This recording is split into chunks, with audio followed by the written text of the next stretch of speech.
25 अप्रैल 2024। आज की मुरली। ओम शांति। बाप दादा, मीठे बच्चे, ये पुरुषोत्तम युग ही गीता एपिसोड है। इसमें ही तुम्हें पुरुषार्थ कर उत्तम पुरुष अर्थात देवता बनना है। प्रश्न: किस एक बात का सदा ध्यान रहे तो बेड़ा पार हो जाएगा? उत्तर: सदा ध्यान रहे कि हम ईश्वरी संग में रहेंगे तो बेड़ा पार हो जाएगा। अगर संग दोष में आए, संशय आया तो बेड़ा विषय सागर में डूब जाएगा। बाप जो समझाते हैं उसमें बच्चों को ज़रा भी संशय नहीं आना चाहिए। बाप तुम बच्चों को आप समान पवित्र और नॉलेजफुल बनाने आए हैं। बाप के संग में ही रहना है। ओम शांति। भगवानुवाच। बच्चे जानते हैं कि बाप वही राजयोग सिखला रहे हैं जो 5000 वर्ष पहले समझाया था। बच्चों को मालूम है, दुनिया को तो मालूम नहीं। फिर पूछना चाहिए, गीता का भगवान कब आया? भगवान जो कहते हैं मैं राजयोग सिखलाकर तुमको राजाओं का राजा बनाता हूँ, वह गीता एपिसोड कब हुआ था? यह पूछना चाहिए। ये बात कोई भी नहीं जानते हैं। तुम अब प्रैक्टिकल सुन रहे हो। गीता का एपिसोड होना भी चाहिए कलयुग अंत और सतयुग आदि के बीच में। आदि सनातन देवी देवता धर्म की स्थापना करते हो तो ज़रूर संगम पर ही आएंगे। पुरुषोत्तम संगम युग है ज़रूर। भल पुरुषोत्तम वर्ष गाते हैं, परंतु बेचारों को पता नहीं। मीठे मीठे बच्चों को मालूम है, उत्तम पुरुष बनाने के लिए अर्थात मनुष्य को उत्तम देवता बनाने के लिए बाप आकर पढ़ाते हैं। मनुष्य में उत्तम पुरुष ये देवताएं लक्ष्मी नारायण हैं। मनुष्य को देवता बनाया इस संगम युग पर। देवताएं ज़रूर सतयुग में ही होते हैं, बाकी सब हैं कलयुग में। तुम बच्चे जानते हो हम संगम युग ब्राह्मण हैं। यह पक्का याद करना है, नहीं तो अपना कुल कभी किसी को भूलना नहीं है। परंतु यहाँ माया भुला देती है। हम ब्राह्मण कुल के हैं, फिर देवता कुल के बनते हैं। अगर यह याद रहे तो बहुत खुशी रहे। तुम पढ़ते हो राजयोग, समझाते हो, अब फिर भगवान गीता का ज्ञान सुना रहे हैं और भारत का प्राचीन योग भी सिखा रहे हैं। हम मनुष्य से देवता बन रहे हैं। बाप ने कहा है काम महाशत्रु है, इन पर जीत पाने से तुम जगत जीत बनते हो। पवित्रता की बात पर कितनी आर्ग्यू करते हैं। मनुष्य के लिए विकार तो जैसे एक खजाना है। लौकिक बाप से यह वर्षा मिला हुआ है। बालक बनते हैं तो पहले पहले बाप का यह वर्षा मिलता है। शादी बर्बादी कराते हैं और बेहद का बाप कहते हैं काम महाशत्रु है, तो ज़रूर काम को जीतने से ही जगत जीत बनेंगे। बाप ज़रूर संगम पर ही आए होंगे। महाभारी महाभारत लड़ाई भी है, हम भी यहाँ ज़रूर हैं। ऐसे भी नहीं सब फट से काम पर जीत पाते हैं। हर बात में टाइम लगता है। मुख्य बात बच्चे यही लिखते हैं कि बाबा हम विषय वैतरणी नदी में गिर गए तो ज़रूर कोई ऑर्डिनेंस है। बाप का फरमान है काम को जीतने से तुम जगत जीत बनेंगे।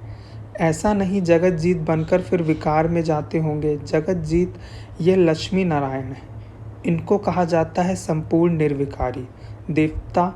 देवताओं को सब निर्विकारी कहते हैं। जिसको तुम राम राज्य कहते हो वह वॉइसलेस वर्ल्ड है। यह है विशेष वर्ल्ड, अपवित्र गृहस्थ आश्रम। बाबा ने समझाया तुम पवित्र गृहस्थ आश्रम के थे, अब 84 जन्म लेते लेते अपवित्र बने हो। 84 जन्मों की ही कहानी है। नई दुनिया ज़रूर ऐसी वॉइसलेस होनी चाहिए। भगवान जो पवित्रता का सागर है वही स्थापना करते हैं। फिर रावण राज्य भी ज़रूर आना है। नाम ही है राम राज्य और रावण राज्य। रावण राज्य माना ही आसुरी राज्य। अभी तुम आसुरी राज्य में बैठे हो। ये लक्ष्मी नारायण हैं राज देवी राज्य की निशानी। तुम बच्चे प्रभात फेरी आदि निकालते हो। प्रभात सवेरे को कहा जाता है। उस समय मनुष्य सोए रहते हैं, इसलिए देरी से निकालते हैं। प्रदर्शनी भी अच्छी तब हो जब वहाँ सेंटर भी हो, जहाँ आकर समझे कि काम महाशत्रु है। इन पर जीत पाने से ही जगत जीत बनेंगे। लक्ष्मी नारायण के चित्र के साथ ज़रूर होना चाहिए ट्रांसलाइट का, कभी इनको भूलना नहीं चाहिए। यह एक चित्र और सीढ़ी ट्रक में जैसे देवियों को निकालते हैं, ऐसे तुम यह 2-3 ट्रक सजाकर उसमें मुख्य चित्र निकालते हो तो अच्छा लगता है। दिन प्रतिदिन चित्रों की वृद्धि भी होती जाती है। तुम्हारे ज्ञान वृद्धि को पाता रहता है। बच्चों की भी वृद्धि होती जाती, उसमें गरीब साहूकार सब आ जाते हैं। शिव बाबा का भंडारा भरता जाता। जो भंडारा भरते उनको वहाँ रिटर्न में कई गुना मिल जाता है। बाप तब कहते हैं, मीठे मीठे बच्चे, तुम तो पद्मा पदम पति बनने वाले, सो भी 21 जन्मों के लिए। बाबा खुद कहते, तुम जगत का मालिक बन जाएंगे 21 पीढ़ी। मैं खुद डायरेक्ट आया हूँ, तुम्हारे लिए हथेली पर बाहिश्त लाया हूँ। जैसे बच्चा जब पैदा होता है तो बाप का वर्षा उनकी हथेली पर ही है। बाप कहेंगे, ये घर बार आदि सब कुछ तुम्हारा है। बेहद का बाप भी कहते हैं, तुम जो मेरे बनते हो तो स्वर्ग की बादशाही तुम्हारे लिए। 21 पीढ़ी, क्योंकि तुम काल पर जीत पा लेते हो, इसलिए बाप को महाकाल कहते हैं। महाकाल कोई मारने वाला नहीं, उनकी तो महिमा की जाती है। समझते हैं भगवान ने यमदूत भेज मंगा लिया, ऐसी कोई बात नहीं। यह सब है भक्ति मार्ग की बातें। बाप कहते हैं, मैं कालों का काल हूँ। पहाड़ी लोग महाकाल को भी बहुत मानते हैं। महाकाल के मंदिर भी हैं। ऐसी झंडियाँ लगा देते हैं तो बाप बैठ बच्चों को समझाते हैं। ये समझते हो कि राइट बात है। बाप को याद करने से ही जन्म जन्मांतर के विकर्म भस्म होते हैं, तो उनका प्रचार करना चाहिए। कुंभ के मेले आदि बहुत लगते हैं। स्नान करने का भी बहुत महत्व बताया है। अब तुम बच्चों को ये ज्ञान अमृत 5000 वर्ष के बाद मिलता है। वास्तव में इसका अमृत नाम है नहीं, यह तो पढ़ाई है। यह सब भक्ति मार्ग के नाम है। अमृत नाम सुनकर चित्रों में पानी दिखाया। बाप कहते हैं, मैं तुमको राजयोग सिखलाता हूँ। पढ़ाई से ही ऊंच पद मिलता है, सो भी मैं पढ़ाता हूँ। भगवान का कोई ऐसा सजा हुआ रूप तो है नहीं, यह तो बाप इसमें आकर पढ़ाते हैं। पढ़ाकर आत्माओं को आप समान बनाते हैं। खुद लक्ष्मी नारायण थोड़ी हैं जो आप समान बनाएंगे। आत्मा पढ़ती है, उनको आप समान नॉलेजफुल बनाते हैं। ऐसे नहीं भगवान भगवती बनाते हैं। उन्होंने श्री कृष्ण को दिखाया है, वह कैसे पढ़ाएंगे? सतयुग में ही पतित थोड़ी होते हैं। श्री कृष्ण तो होता ही है सतयुग में। फिर कभी श्री कृष्ण को तुम देखेंगे? ड्रामा में हर एक के पुनर्जन्म का चित्र बिल्कुल न्यारा होता है। कुदरत का ड्रामा है, बनी बनाई। बाप भी कहते हैं, तुम हूबहू इस फीचर से इसी कपड़ों में कल तुम ही पढ़ते आएंगे। हूबहू रिपीट होता है ना। आत्मा शरीर छोड़ फिर दूसरा वही लेती है जो कल पहले लिया था। ड्रामा में कुछ फर्क नहीं पड़ सकता। वह होती है हद की बातें, यह है बेहद की बातें, जो बेहद के बाप के सिवाय कोई समझा नहीं सकते। इसमें कोई संशय नहीं हो सकता। निश्चय बुद्धि हो फिर कोई ना कोई संशय में आ जाते हैं। संग लग जाता है। ईश्वरी संग चलता चले तो पार हो जाएंगे।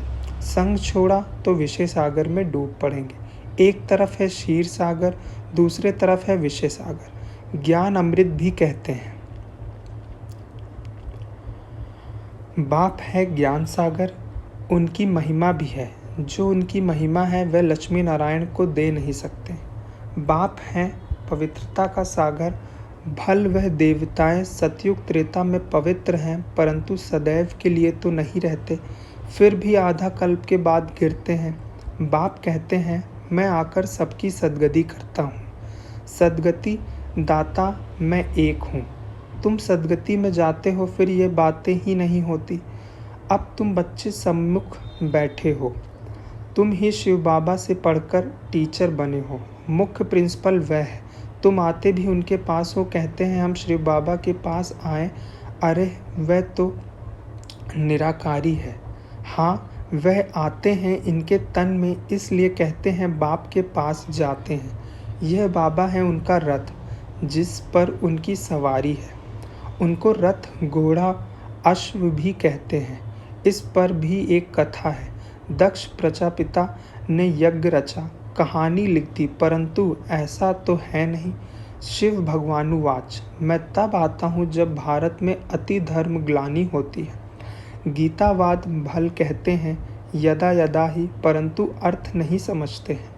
तुम्हारा ये बहुत छोटा सा झाड़ है, इसको तूफान भी लगते हैं।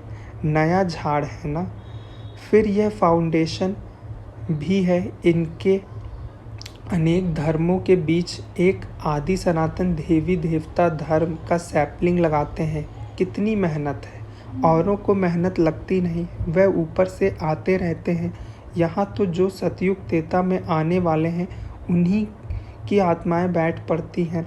जो पतित हैं उनको पावन देवता बनाने के लिए बाप पढ़ाते हैं।